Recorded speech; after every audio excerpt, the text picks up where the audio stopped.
Corona महामारी को लेकर जिला किन्नौर प्रशासन और स्थानीय लोग पूरी तरह से मुस्तैद है। कोरोना महामारी से जहां देश के लोगों की आर्थिक स्थिति काफी कमजोर हो गई है, वहीं जिला किन्नौर में भी आगामी सेब की फसलों को लेकर किसान और बागवानों की चिंता भी बढ़ गई है। इन दिनों मौसम के खराब होने से जिला किन्नौर के निचार ब्लॉक में ओलावृष्टि होने से सेब की फसल का काफी नुकसान हुआ है। लोगों के द्वारा सेब की फसल का नुकसान का जायजा लेने की मांग जिला प्रशासन से की गई है, ताकि किसानों और बागवानों को नुकसान की भरपाई हो सके, ताकि उन्हें राहत मिल सके। किन्नौर विधायक जगत सिंह नेगी ने कहा कि सेब का सीजन बहुत ही नजदीक है और जिले में निचार ब्लॉक में ओलावृष्टि से सेब की फसलों का काफी नुकसान हुआ है। उन्होंने कहा कि जिला प्रशासन से मांग करते हैं कि सेब की फसल के नुकसान का तुरंत मूल्यांकन किया जाए और समय रहते जो नुकसान हुआ है उसकी भरपाई सरकार द्वारा किसानों को और बागवानों को मिल सके। उन्होंने कहा कि उद्यान विभाग में छिड़काव के लिए कोई इंसेक्टिसाइड या पेस्टिसाइड की दवाइयां उपलब्ध नहीं है। उन्होंने कहा कि जब प्राइवेट दुकानों में दवाइयां उपलब्ध हो सकती हैं तो उद्यान विभाग में क्यों नहीं हो सकती है। उन्होंने कहा कि किसानों व बागवानों को प्राइवेट दुकानों में यह दवाइयां काफी महंगी पड़ती हैं। उन्होंने जिला प्रशासन व सरकार से मांग की कि किसानों और बागवानों के लिए दवाइयां प्रचुर मात्रा में उपलब्ध करवाई जाए। अब स्प्रे का सीजन आ गया है। आजकल इंसेक्टिसाइड्स की जरूरत है, आजकल पेस्टिसाइड्स की जरूरत है, परंतु हॉर्टिकल्चर विभाग में इन दवाइयों की कोई भी पूर्ति करने के लिए इनके पास किसी किस्म की ना तो योजना है, बजट है, परंतु दवाई नहीं है। विभाग से जब पता किया तो कहता है डायरेक्टरेट से जो है ये सप्लाई नहीं आई है। तो हम ये पूछना चाहते हैं कि इतने दिन लगातार कोई भी काम नहीं है विभाग के पास, डायरेक्टरेट में कोई काम नहीं है, ये सप्लाई कैसे ये लोग अभी तक नहीं सुनिश्चित कर पाए। हम सभी जानते हैं कि कोरोना महामारी ने चारों तरफ अपना आतंक मचा के रखा हुआ है, जिसके कारण परिवहन यात्रा बंद कर दी गई थी। सोमवार को प्रदेश में बसों की आवाजाही को दोबारा से शुरू किया गया है, जिसके चलते लड़भड़ोल क्षेत्र के बस स्टैंड में पहली एचआरटीसी बस दिखी, जो बैजनाथ से लड़भड़ोल होकर शिमला के लिए जा रही थी। बस चालक सुरेश कुमार ने बताया कि बस को अच्छी तरह से सैनिटाइज किया गया है ताकि कोरोना वायरस से बचा जा सके। उन्हें सरकार ने पूरे दिशा निर्देश दिए हैं कि किस तरह से अपनी और लोगों की सुरक्षा का ध्यान रखें। साथ ही उन्होंने बताया कि 60% सवारियां बस में सफर कर सकती है। गाड़ी जो है सैनिटाइजर होकर चली हुई है और मार्क की हुई सीटें हैं, जहाँ पर मार्किंग की हुई है भाई बैठना है, जो इसमें मार्क लगा नहीं बैठना है उसमें नहीं बैठाएंगे और सोशल डिस्टेंस का ध्यान रखा जाएगा। जो भी सवारी है जो मास्क पहन के आएगी, मास्क होगा जिस सवारी को उसी को बिठाएंगे, बिना मास्क की सवारी को अलाउ करेंगे। अखिल भारतीय जनवादी महिला समिति की मंडी इकाई ने वीना वैद्य के नेतृत्व में जिला प्रशासन के माध्यम से मुख्यमंत्री को ज्ञापन भेजा है और ज्ञापन के माध्यम से 11 सूत्रीय मांग पत्र भेजा गया है, जिसमें कोरोना काल में सभी आवश्यक वस्तुओं की आपूर्ति पीडीएस के माध्यम से मुफ्त में मुहैया करवाने की मांग की गई है और शहर में बेरोजगार युवाओं के लिए शहरी रोजगार गारंटी योजना शुरू करने की मांग की गई है। अखिल भारतीय जनवादी महिला समिति की तरफ से हमारी कुछ मांगे हैं जो हमने मुख्यमंत्री को दी हैं।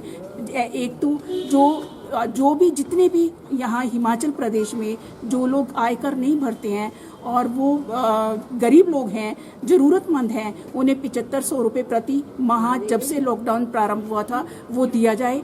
दूसरा जो है ये कि हर अगले 6 महीने तक, हालांकि लॉकडाउन जो है अब अनलॉक कर दिया गया है, लेकिन फिर भी स्थिति बहुत दूभर है, बहुत ख़राब है, तो इसलिए अगले 6 महीने तक 10 किलो अनाज सभी लोगों को मुफ्त दिया जाए। सार्वजनिक वितरण प्रणाली के माध्यम से आवश्यक वस्तुओं को मुहैया कराया जाए और जो मनरेगा का काम वो 100 दिन का दे रहे थे तो अब जो है उसे बढ़ा करके, क्योंकि बेरोजगारी पूरे देश में बहुत है, तो वो 200 दिन की जाए। और शहरी पंचायतों में भी, क्योंकि बेरोजगारी के कारण बहुत सारे युवा लोग जो हैं, बहुत सारे लोग जो हैं वो खाली बैठे हैं, तो उनके लिए भी मनरेगा प्रारंभ किया जाए और रोजगार गारंटी कानून जो है शहरी युवाओं के लिए भी होना चाहिए, तो ये नियम बनाना चाहिए। काफी दिनों से पसरा सन्नाटा आज खत्म हो गया। नूरपुर के कस्बा जसूर में चहल पहल देखने को मिली।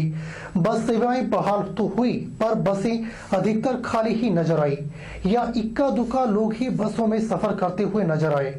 एक तरफ लोगों को बसें चलने की खुशी तो थी, लेकिन दूसरी तरफ कोविड-19 के बढ़ते मामलों का खौफ भी सता रहा था। हिमाचल पथ परिवहन निगम के ट्रैफिक मैनेजर राजेंद्र पठानिया ने बताया कि प्रदेश सरकार के आदेशानुसार हिमाचल पथ परिवहन निगम ने अपनी बसों का संचालन शुरू किया है। लगभग 9 गाड़ियां अलग अलग रूटों पर भेज दी हैं। वास्तव में सवारी बहुत कम थी, किसी गाड़ी में 5, किसी में 2 सवारियां मौजूद थी। सभी बसों को सैनिटाइज किया गया है।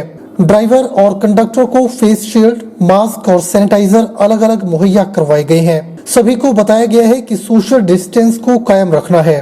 सोशल डिस्टेंस को कायम रखते हुए अपना भी बचाव करना है। राजेंद्र पठानिया ने बताया कि 60% से ऊपर बसों में सवारियां नहीं बैठाने के लिए चालकों और परिचालकों को आदेश कर दिए गए हैं। बसों को वापसी पर शाम को फिर सैनिटाइज किया जाएगा। आज प्रदेश सरकार के आदेशानुसार हिमाचल पथ परिवहन निगम ने अपनी बसों का संचालन किया है।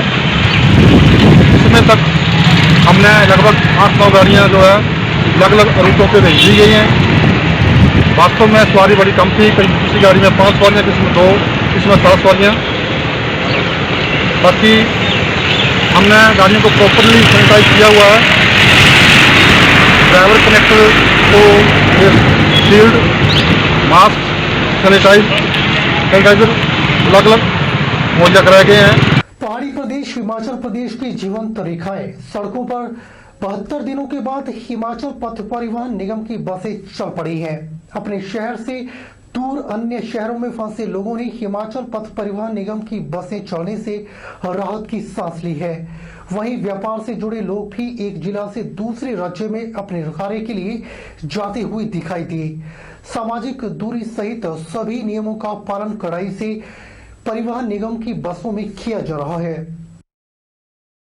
कोरोना महामारी से जहां पूरा विश्व जूझ रहा है, वहीं किन्नौर जिला के हिमाचल पथ परिवहन निगम रिकांगपिओ डिपो ने भी कोरोना को जिले में प्रवेश करने से रोकने के लिए कमर कस ली है।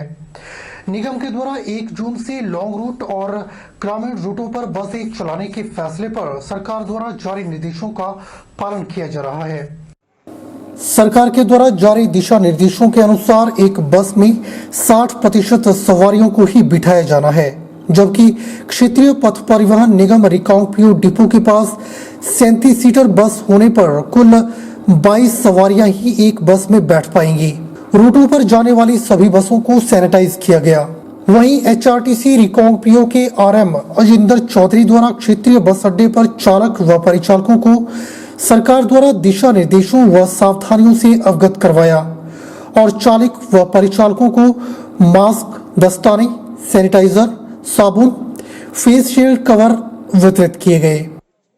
चालक और परिचालक को सेफ्टी किट्स जिसके तहत मास्क, ग्लव्स, फेस शील्ड और सैनिटाइज़र उपलब्ध करवाया जा रहा है। और जितने भी चालक हमारे पास हैं उसमें से 60% ने ले लिया है और जो बचे हैं वो ले रहे हैं, उन्हें डिस्ट्रीब्यूट किया जा रहा है। हमारे पास इस यूनिट में मैक्सिमम 70 सीटर बसें हैं, 37 सीटर, और 60% के आदेश गवर्नमेंट से प्राप्त हुए हैं। उसके तहत एक बस में 22 आदमी बैठेंगे। मैं आपके माध्यम से अपनी स्टाफ की तरफ से और डिस्ट्रिक्ट एडमिनिस्ट्रेशन की तरफ से यही निवेदन करना चाहता हूँ कि जो भी मेरा ड्राइवर कंडक्टर जाए उसे कोई दिक्कत ना आए और लोग उन्हें कंपेल ना करें कि मोर देन द सफिशेंट जो उसकी बस की कैपेसिटी से ऊपर जाए। तो हमने सभी को ये आदेश कर दिए हैं। ड्राइवर कंडक्टर से भी जो हमारा वार्तालाप हुआ है उससे बता दिया है। श्री राम जन्मभूमि पर श्री राम मंदिर बनाने का प्रयास 1984 से प्रारंभ हुआ। 9 नवंबर को सुप्रीम कोर्ट का फैसला आया कि वहां पर श्री राम मंदिर बनना चाहिए। यह बात विश्व हिंदू परिषद के प्रांत अध्यक्ष लेखराज राणा ने मंडी में आयोजित प्रेस वार्ता के दौरान कही।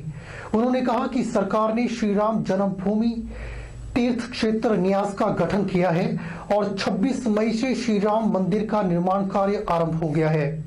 लेखराज राणा ने कहा कि सभी कार्यकर्ता अपने जिलों के तीर्थ स्थल, पवित्र सरोवर और प्राचीन मंदिरों से वहां की मिट्टी और जल डाक के माध्यम से वहां पर भेजें। विश्व हिंदू परिषद ने निर्णय लिया कि हिंदू समाज का जन जागरण करके हिंदू समाज को साथ लेकर के 77वां युद्ध करेंगे और श्री राम जन्मभूमि पर भगवान श्री राम का मंदिर बने, इस दिशा के अंदर प्रयास 1984 से प्रारंभ हुआ। 9 नवंबर को सुप्रीम कोर्ट से निर्णय आया कि वहां पर राम का मंदिर बनना चाहिए। सरकार ने भी श्री राम जन्मभूमि तीर्थ क्षेत्र न्यास का गठन किया और पिछले भी 26 मई से वहां पर भगवान श्री राम के मंदिर का निर्माण कार्य प्रारंभ हो गया है। इसके निमित्त पहले ऐसा विचार किया गया था कि पूरे प्रदेश के अंदर राम महोत्सव मना करके बड़ी बड़ी जनसभाएं की जाएंगी और पूरे देश भर से ही ऐसी योजना बनी है कि जितने भी हमारे धार्मिक नदियां हैं, धार्मिक प्राचीन स्थल हैं, वहाँ की मिट्टी और जल श्री राम जन्मभूमि मंदिर के लिए अयोध्या में पहुँचे। लेकिन वो सभाएं हो नहीं पाई क्योंकि हम महामारी के कारण हम उसमें विघ्न आ गया। तो अब यह निर्णय किया है कि कुछ कार्यकर्ता मिल करके अपने अपने जिलों से जो जहाँ पर तीर्थ स्थल हैं, ऐसे सब पवित्र सरोवर हैं, प्राचीन मंदिर हैं, वहाँ की मिट्टी और जल बाई पोस्ट कोरियर करके वहाँ पर भेजें। आज के इस अंक में फिलहाल इतना ही। अब मुझे दीजिए इजाजत और आप बने रहिए HP 24/7 के साथ।